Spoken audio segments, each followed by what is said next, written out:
Bienvenue, nous sommes dans la 5e séance, le mode ami dans notre module caractère et nous voulons utiliser ce module-là pour examiner notre attitude, notre façon de faire en présence d'un conflit.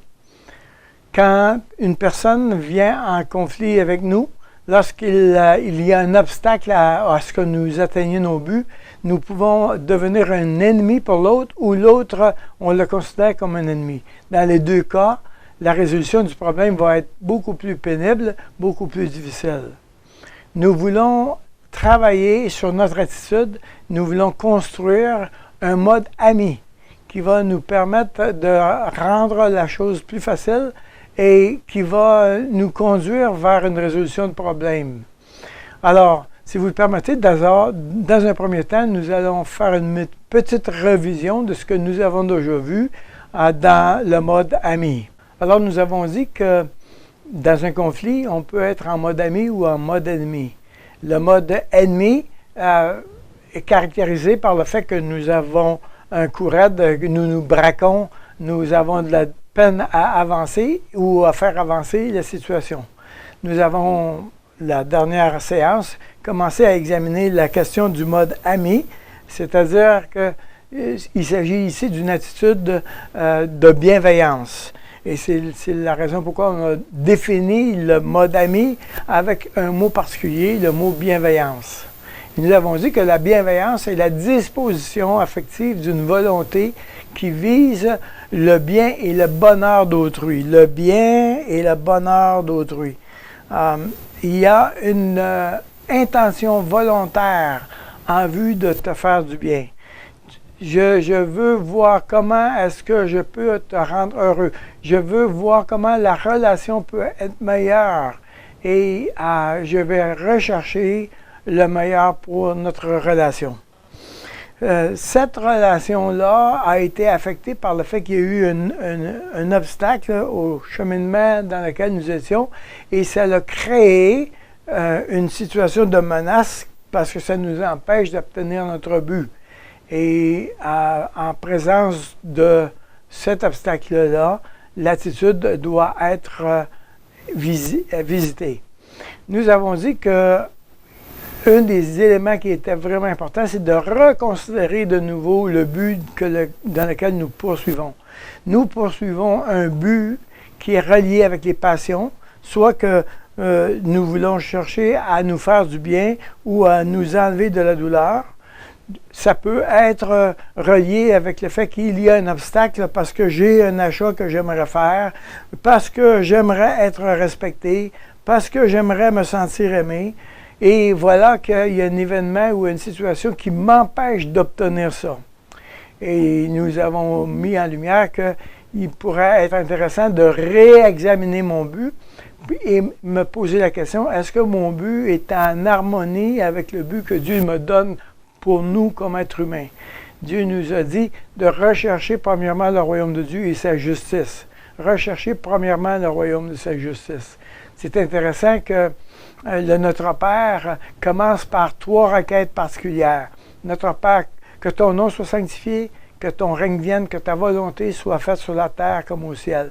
Dans les 3 requêtes présentes, nous sommes en train de recevoir la priorité que Jésus nous donne pour nos vies. Cherche premièrement le royaume de Dieu. Donc, si mon but n'est pas orienté vers le royaume de Dieu, il y a des chances que j'ai une difficulté au niveau des conflits. Il y a des chances qu'on m'empêche d'obtenir ce but-là, alors que si ma priorité et mon but est de chercher premièrement le royaume de Dieu, vous allez découvrir qu'il n'y a pas beaucoup d'occasions où il y a un obstacle réel dans notre chemin.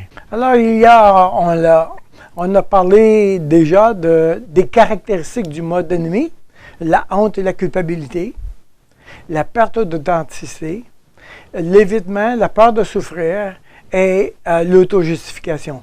5 caractéristiques qui sont reliées avec le mode ennemi. Maintenant, nous allons examiner des solutions.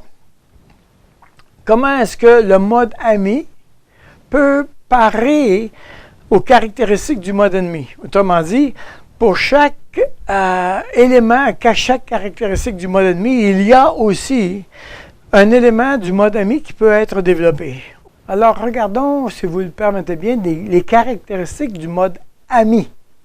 En présence de la honte et de la culpabilité, la Bible nous invite à la confession et à la repentance.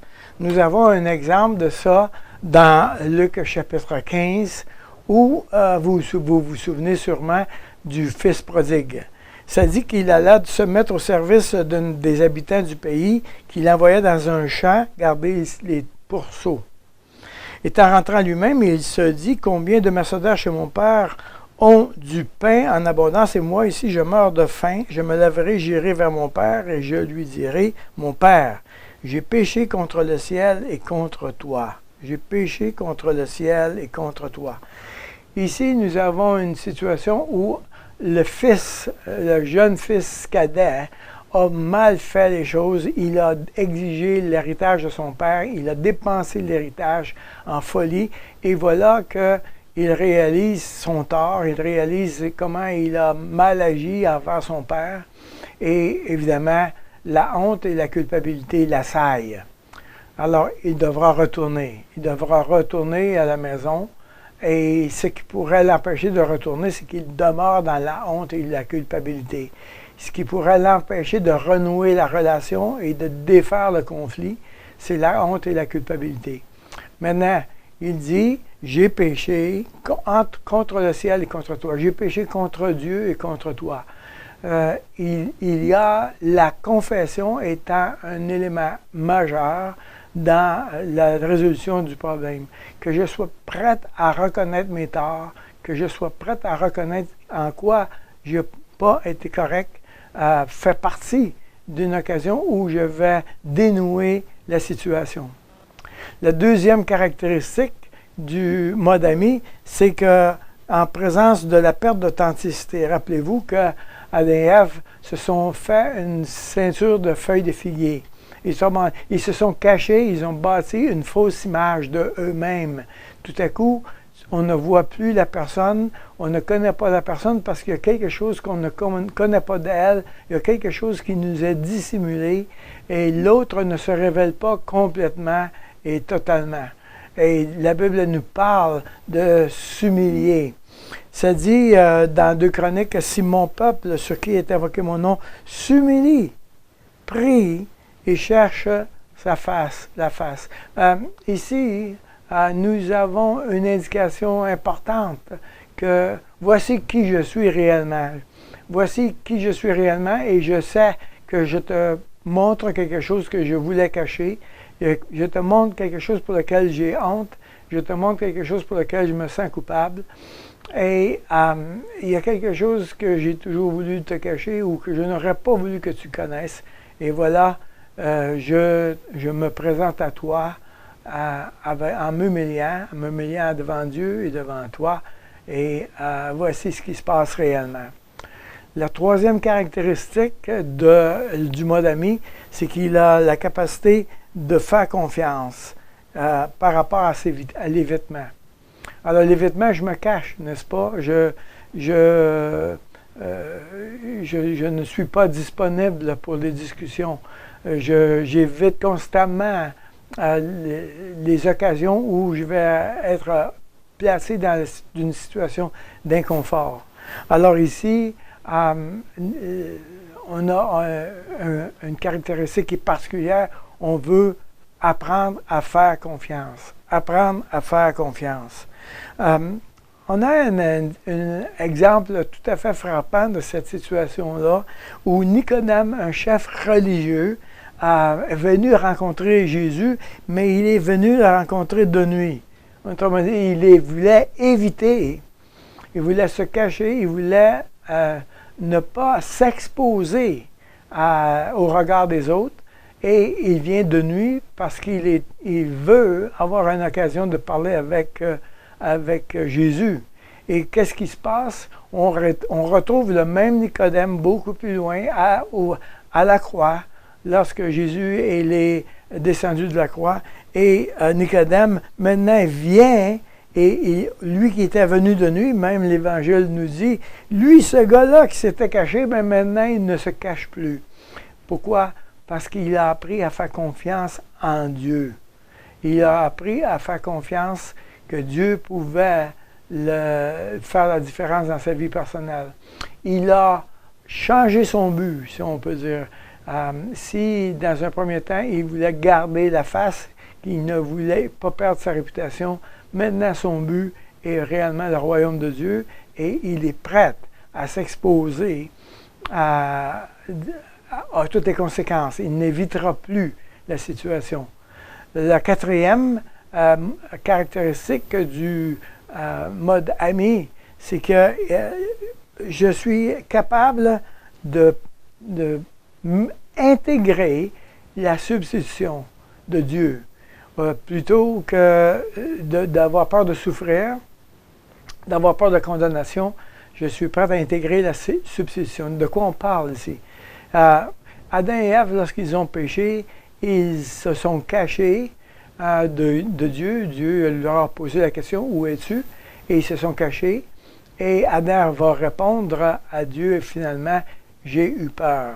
Pourquoi il avait peur? Parce que Dieu avait déjà averti que si vous mangez de ce fruit, vous mourrez.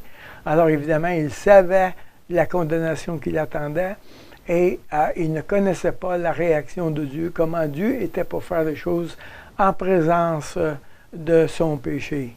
Et la Bible a un geste de grâce extraordinaire en ce que Dieu prend sur lui la condamnation, il prend sur lui le péché et c'est lui qui va subir la colère de Dieu. Nous avons un autre exemple de ça dans Matthieu chapitre 18 où ça nous dit qu'un intendant avait des dettes envers son employeur et il n'avait pas de quoi payer.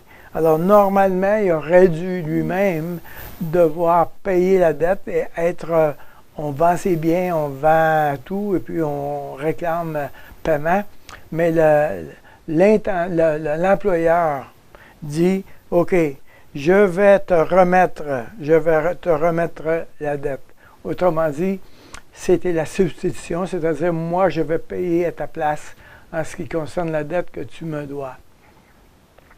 Quand nous avons peur de souffrir, quand nous avons peur de ce qui va se passer, quand nous avons peur des conséquences des actions, parce que quelquefois, dans les conflits, il y a des actions que nous avons posées qui ont beaucoup de conséquences.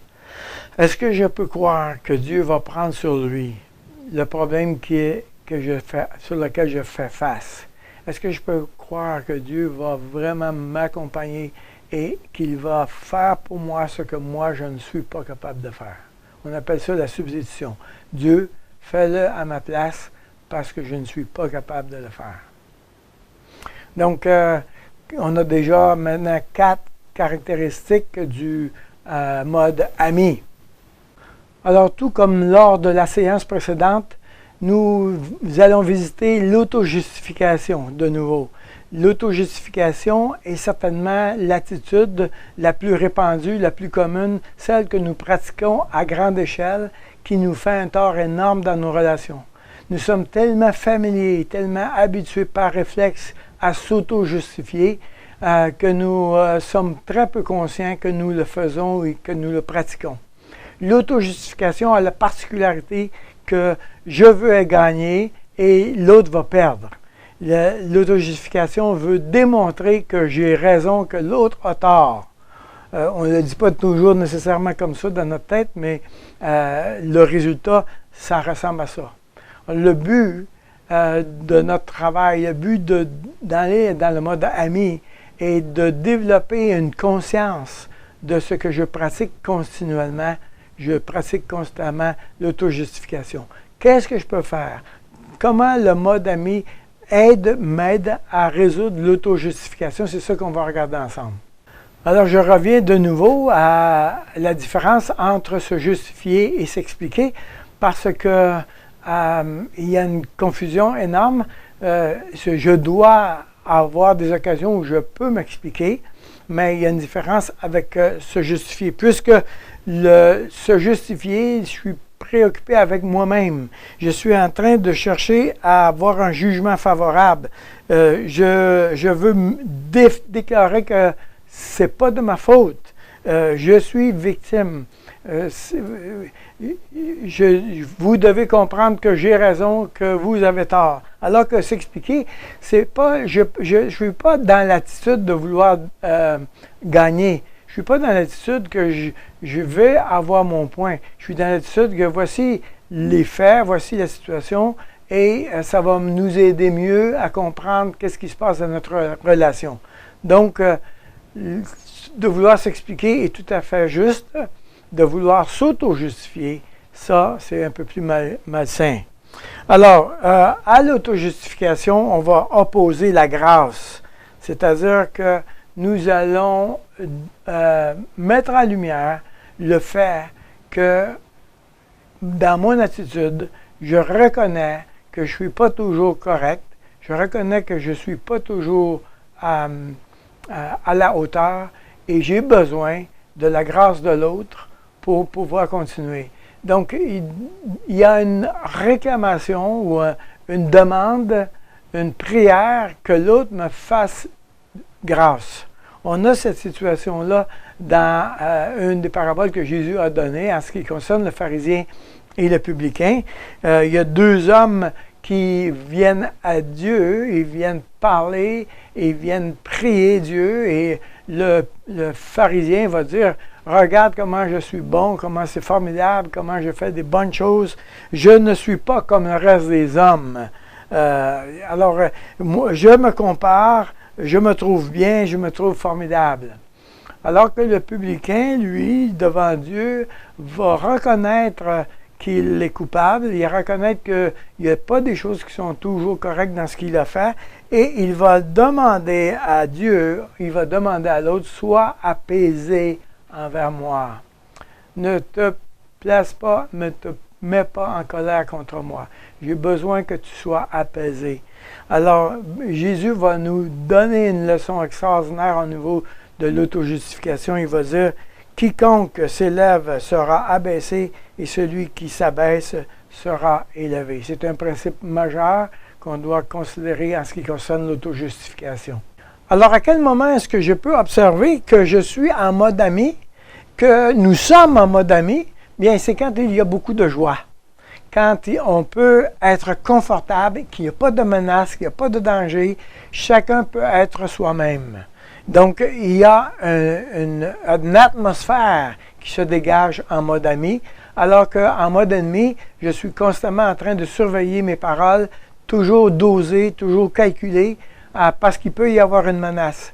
Je peux être en mode ami et l'autre en mode ennemi, c'est-à-dire que je peux, moi, percevoir une menace de l'autre et ça va avoir un effet de tenter de vouloir me protéger de la menace, ou l'autre peut être en mode ami et moi, je suis en mode ennemi et là, je suis une menace pour l'autre. Donc, cette atmosphère-là peut se lire par rapport à la joie, la détente, l'élément paisibilité qu'il y a dans la relation. Nous pourrions aussi affirmer que dans nos échanges, il n'y a pas cette dimension de « je cherche à te corriger, je cherche à te changer ton idée », mais en mode ami, je peux avoir des échanges de points de vue, je peux tenter d'influencer l'autre, mais il n'y a pas le message « tu n'es pas correct ». Tu n'es pas bien. Donc, il y a une différence assez importante en ce qui concerne cette situation-là. Juste vous rappeler que c'est possible d'aller sur la chaîne recours. Je vais examiner ça avec vous, mais on va regarder les exercices que j'aimerais vous proposer maintenant. OK, d'abord, je vous rappelle que sur la chaîne recours, si vous allez sur la barre de recherche dans YouTube et que vous demandez recours 7225, vous aurez une liste plusieurs listes de lecture sur cette chaîne-là. Et une des listes, c'est « Aimer ses ennemis ». Alors, vous pourrez développer davantage cette pensée-là. Il y a d'autres éléments, d'autres particularités en ce qui concerne « Aimer ses ennemis » qui pourraient vous être utiles. Nous avons regardé un certain nombre d'exercices dans ce module-là. Le premier exercice, on vous a demandé d'examiner qu'est-ce que tu poursuis. Quel est le but dans le conflit actuel qui est en route? Quel est le but qui est recherché? Le deuxième exercice, vous avez invité à vous poser la question, en quel mode es-tu dans ce conflit-là? Es-tu en mode ennemi ou en mode ami? Le troisième exercice a été de vous aider à identifier quel est le type de caractéristique du mode ennemi que vous pourriez pratiquer dans ce conflit. Quelle est l'attitude dans laquelle vous êtes dans ce conflit-là? Le quatrième exercice a été de vous inviter à revenir en vous-même et examiner votre sentiment. Est-ce que vous avez en vous-même un sentiment de bienveillance? Et aujourd'hui, ce que j'aimerais que vous invitez à faire, c'est de demander à Dieu quelle est la caractéristique en mode ami que tu aimerais développer, que tu aimerais approfondir dans ta vie personnelle. Alors, on a 5 caractéristiques du mode ami pour lesquelles on pourra s'investir dans nos vies personnelles. Alors voilà, nous avons terminé le module sur le caractère. Le prochain module sera sur la connaissance et le but de ce module connaissance sera d'apprendre à nous explorer. Quand nous disons que nous devons identifier le but, quand nous disons que nous devons investir sur le but, évidemment, la prochaine question, c'est « Oui, mais comment on fait pour le trouver? » Parce que je dois dire que quelquefois, ce n'est pas aussi évident que ça paraît. Donc, nous allons vraiment investir à se donner des outils pour apprendre à nous explorer et à comprendre avec quoi on est en train de se battre. Qu'est-ce qu'on tente d'essayer d'accomplir quand on veut cesser d'avoir mal ou qu'on veut se faire du bien. Donc, le prochain module visera la connaissance. En attendant, je vous invite à continuer votre réflexion et je vous rappelle qu'une réponse douce calme la fureur, mais une parole dure excite la colère.